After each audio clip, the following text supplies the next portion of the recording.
Support for Radio Friends comes from IT Como, offering computer and IT services for small businesses and residential clients.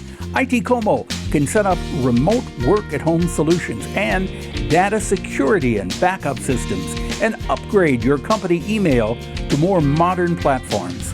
IT Como can also help you get the most from your technology at home. Learn more at itcomo.com.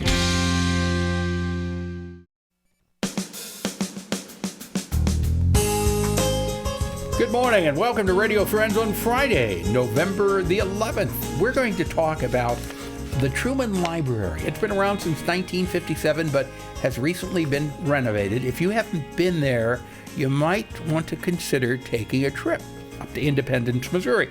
Kurt Graham, who is the director of the Truman Library, is with us. Good to have you here. Thanks for having me. Great to be here. Now, you recently renovated the library. When was this completed?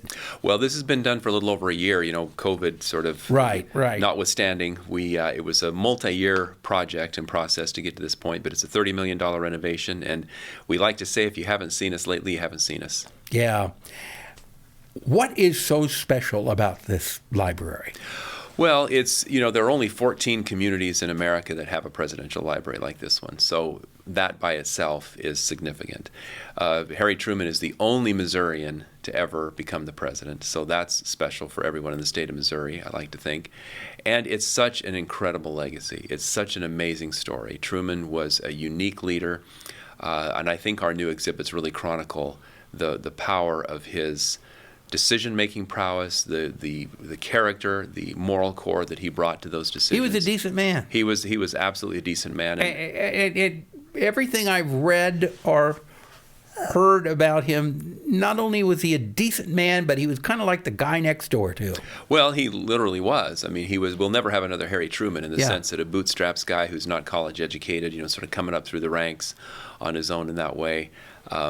He was unique, and he will be remembered for that. For people listening on the radio, we've got pictures that I want to show. If you're watching this online or on television, the first one is the outside of the library. Go ahead and describe all of this. Well, this is the new entrance. What we did with this renovation is we added a new entrance on what used to be the back side of the library, and so this is now the grand entrance, which is by the parking lots, and it makes just so much more sense. You don't have to walk around. It's beautiful looking. It's very nice, and the next picture is actually in that seal, a close-up of that presidential seal. So you walk into this nice, we call it Grandview Hall for Grandview, Missouri, where Truman farmed, and it's really incredible to be able to see all that's in there and to walk under that presidential seal and realize that you're in for something. Kind of gives you the goosebumps. Yeah, it just really even does. Thinking about it. Then the next one is what do we look at here? Just the entrance of the new exhibit, and a quote from Truman. Our goal is not peace in our time, but peace for all time. Certainly something he was known for, putting the world back together after the war. Yeah, and then we have the machine, this was the Pendergast. Yes, machine. His start in politics was through the Pendergast machine. People wonder, well, what's a machine? Machine politics are notoriously corrupt. I tell people machines are like parties today, right? They're people who have causes and candidates in common, and they come together to promote that. So We've got another one. There's Margaret's little cradle. Yes, the Trumans only had one child, Margaret, and they could only have one child, but they doted on her as if they'd had 10. And she was very much the center of their lives and a big part of everything that goes on there. Yeah, so that's her little red wagon and her cradle. The next picture that we have, this is chilling. This is probably one of the most important artifacts that we have on display in the museum. It is the safety plug that was in the bomb that went off over Nagasaki. This is the original safety plug? Well, it's obviously the only part of the bomb that survived. So. Yeah, so that is the safety plug from the bomb. Yes. That went off over Nagasaki. Exactly. So it was in the plane. The U.S. airman pulled the safety plug out, probably stuck in his pocket, put the activation plug and the other protocols that he went through, dropped the bombs, and years later called the library and said, I have this thing. Would you be interested in this? And it's literally the trigger of the atomic age. You can't get closer to the birth of nuclear warfare than that plug. it changed the world. Absolutely.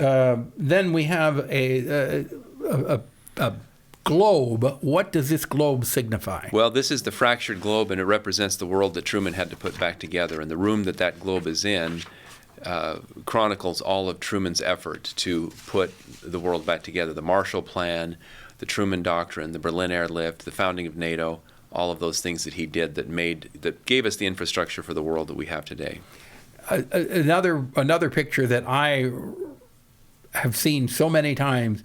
Dewey defeats Truman, the headlines, and there is Harry Truman holding the headlines when he had won the presidency. One of the great electoral moments in our history, 1948, one of the most amazing campaigns, and Truman crisscrossed the country twice in 2 months to take his case directly to the people and pulled a rabbit out of a hat. Nobody thought he could do it, and he won the election. In fact, the headline said that he had lost, but he won. He won actually quite handily. And then the buck stops here. That's his famous saying. And the original sign that was on his desk is on display there. Yes, that is the one. And what's interesting about it, that sign faces out, and the person sitting across the desk sees the buck stops here. But if you walk to the back side of the case and you see what Truman saw, the back side of that sign says, "I'm from Missouri." Really? Yeah. I didn't know that. But the fact the buck stops here, he took responsibility for it all. Absolutely. And that's what leaders have to do. Exactly. And a lot of times we don't see that. That shows character. Then you have a replica of the Oval Office in President Truman's day. This is as the Oval Office was in 1950, based on photographs of his time there, and everything is true to form, exactly as he had it. The presidential limousine is on display. His presidential limousine looks a little bit different than the Beast that they call today. Yeah. And then you have a picture, and then you have his personal car. He was definitely a car guy, but if you look behind that car, you see a buggy, and what that represents is Truman, born in 1884, went from horse and buggy days to jet travel. Yeah. I mean, forms of transportation, and he loved it. I mean, he loved the open road, he loved to drive, but he understood, or lived through, I should say, that incredible transformation in transportation. Yes. People can come in and spend probably hours and hours and hours and not see everything that's there. And we have rotating exhibits as well. In fact, right now, between now and the end of the year, we have the paintings from George W. Bush, Portraits of Courage.